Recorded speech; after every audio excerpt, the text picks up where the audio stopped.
abogado de profesión, actualmente es congresista de la República y miembro de la Comisión Bicentenaria. Un aplauso para él, por favor.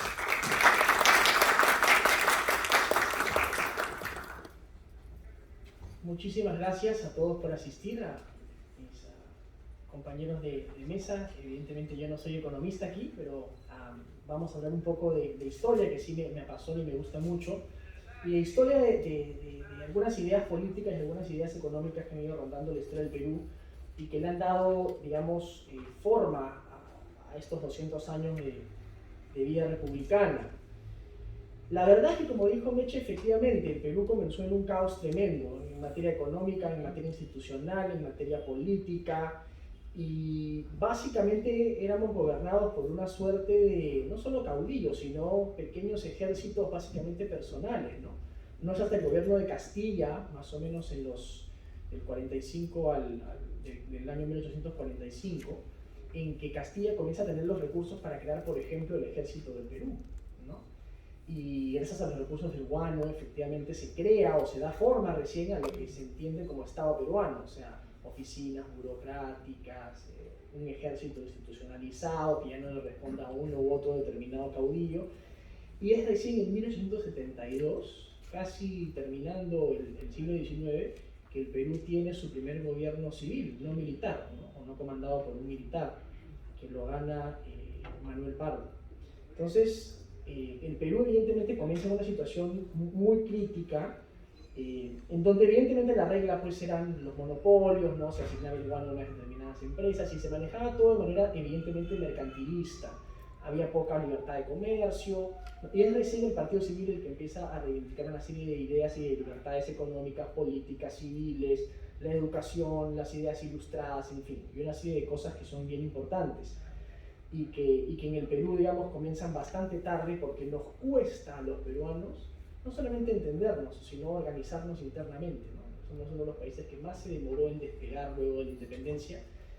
por factores externos, pero también evidentemente por factores internos y de caos internos que hoy día los vemos quizás magnificados en la crisis que vivimos hoy día,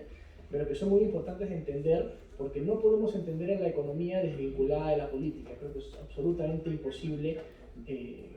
ver un factor sin el otro, ¿no? Luego lo que ocurre en el Perú es, saltándonos, porque no tengo mucho tiempo, pero saltándonos evidentemente la República Aristocrática y el siglo XX, una suerte de impulso con Leguía, un impulso más progresista, si se quiere ver de esa manera, y lo que se logra en ese momento es atraer inversión extranjera, se cambia capital británico por capital norteamericano, se invierte mucho en infraestructura, en conectar la misma ciudad de Lima, se crea la avenida Arequipa, bueno, se llama avenida Leguía, y como a Leguía le hacen el golpe desde Arequipa, le ponen avenida Arequipa, ¿no? Y se moderniza mucho el país, y en este esfuerzo modernizador que luego se trunca por periodos y se retoma por periodos, como todo suele ocurrir en el Perú, ¿no? Viene gente que, digamos, impulsa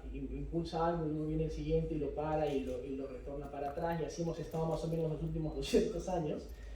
Viene un intelectual que a mí me parece muy importante porque sienta las bases de lo que yo creo que vivió el Perú los últimos 30 años y que creo que fue uno de los más importantes pensadores y políticos del siglo XX, y es Pedro Beltrán, que es uno de los más importantes liberales que tuvo el Perú, y que de hecho, trayendo las ideas del extranjero, él estudió en la London School of Economics, trayendo las ideas de Friedrich Hayek y Mises, es el primero en hablar pues, de acabar con el mercantilismo, de la economía de mercado, de la libre competencia, de acabar con el estatismo, con los subsidios, con los controles de precios, con cosas que eran en ese momento pues, aceptadas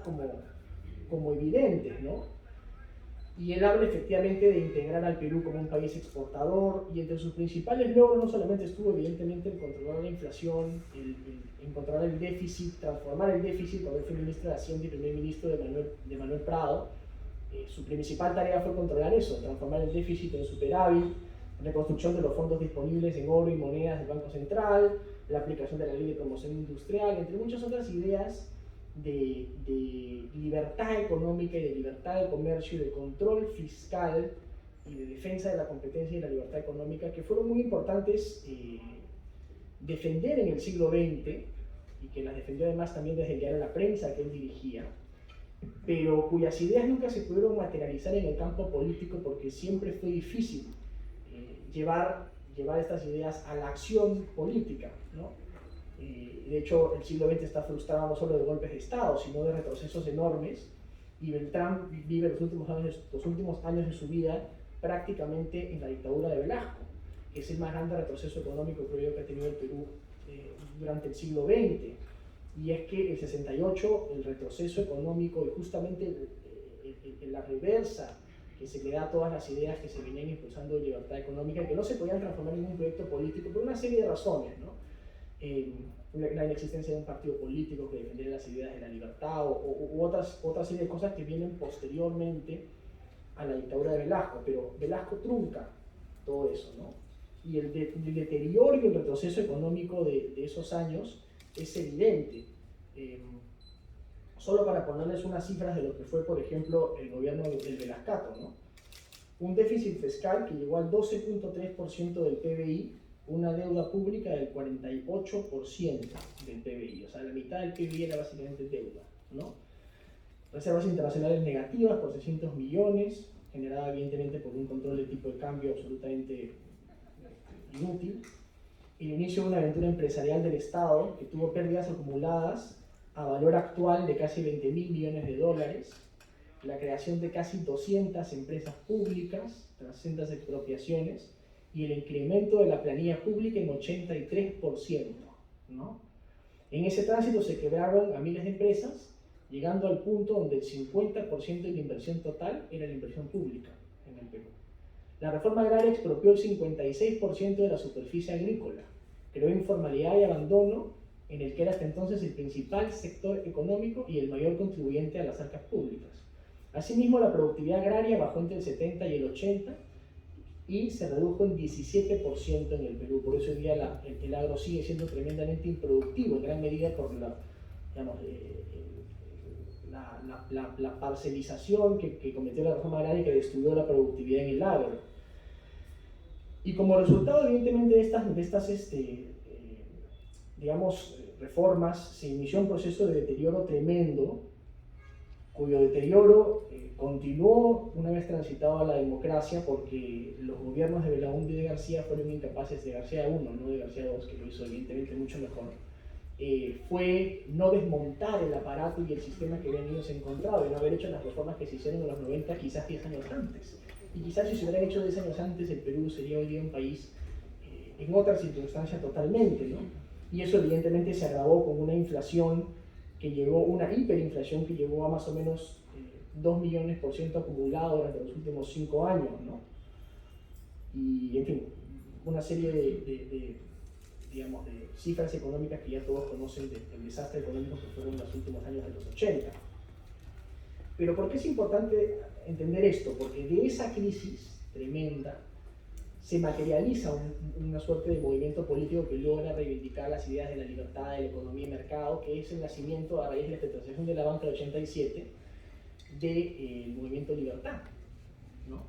Y de hecho, hablando de estatización de la banca, me han hecho recordar que el año 87, cuando se estatiza la banca, se estatiza en la Cámara de Diputados. Y es precisamente en el interín entre que pasa de diputados al Senado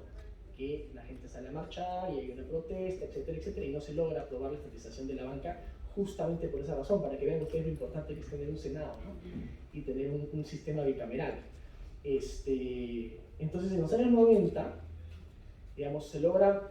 al final de los 80, principios de los 90, se logra materializar un proyecto político, más o menos en defensa de esto, un proyecto político que no es un proyecto fallido, no logra ser exitoso en términos electorales porque no ganan el gobierno, pero triunfan en el campo de las ideas finalmente y logran poder materializar eso en la Constitución del 93. Y muchos de los principios que están en la Constitución del 93 son efectivamente principios rescatados, no solo de las lecciones de la crisis de los 80 y producto evidentemente de la crisis creada por el gobierno de Velasco y de las empresas públicas en los 70, sino que en los 90 la Constitución logra materializar la economía social de mercado, el rol subsidiario del Estado, la independencia del Banco Central, la libertad de contratación, igualdad de condiciones en inversión extranjera, la inviolabilidad de la propiedad y el hecho, por ejemplo, de que tú solamente puedas expropiar por necesidad pública. En la Constitución del 79 decía que tú podías expropiar por interés público, que era básicamente cualquier cosa, ¿no? Y en la 93 tenías que expropiar por necesidad pública, que siempre es última ratio, y por ley del Congreso. Entonces, evidentemente se materializan muchas de estas ideas en una carta que le ha traído muchísimo progreso al Perú, como nunca ha tenido el Perú en su historia. Y esto es importante mencionarlo, porque en toda la historia económica del Perú, ni siquiera en la época del guano, hubo este nivel de bonanza como el que se tiene el día de hoy, con un ingreso per cápita que se duplicó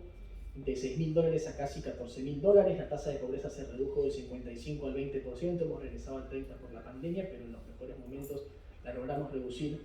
sustantivamente, casi 30 puntos. La desigualdad medida en el coeficiente de Gini se redujo de 55 a 42, y a veces la gente habla de la desigualdad y dice el coeficiente de Gini es muy abstracto, explícalo en algo más concreto, ¿no? Y yo siempre pongo este ejemplo del IPE que me parece muy revelador. Durante los últimos 20 años, el ingreso del 10% más rico del Perú subió solo un 9%, mientras que el ingreso del 10% más pobre del Perú subió en casi 60%. Lo que quiere decir que el modelo de desarrollo económico ha sido tremendamente más beneficioso, sobre todo para los que menos tienen, ¿no?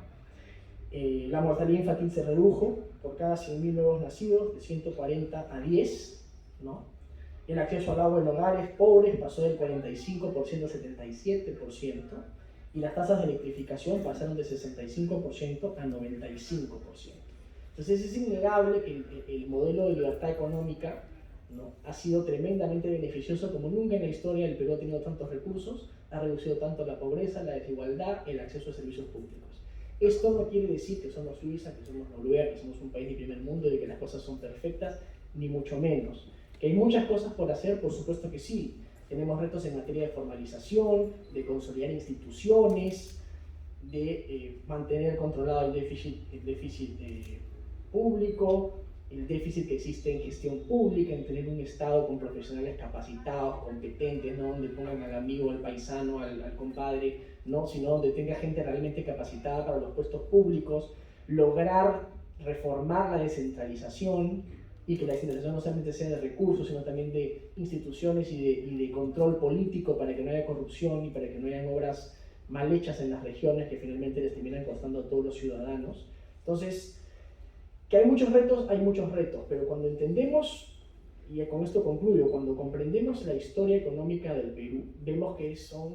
ciclos, como decía, son momentos, ¿no?, en los que hay un momento en el que nos va bien, ¿no?, tratamos de hacer las cosas bien, luego nos desorganizamos un poco, entramos en una suerte de caos y no sabemos cómo resolver ese problema. Y creo que esto es una de las cosas que nos está pasando el día de hoy. Comenzamos desordenados, estamos desordenados, y creo que los ciudadanos tenemos que aprender a no solo convivir, sino a tener instituciones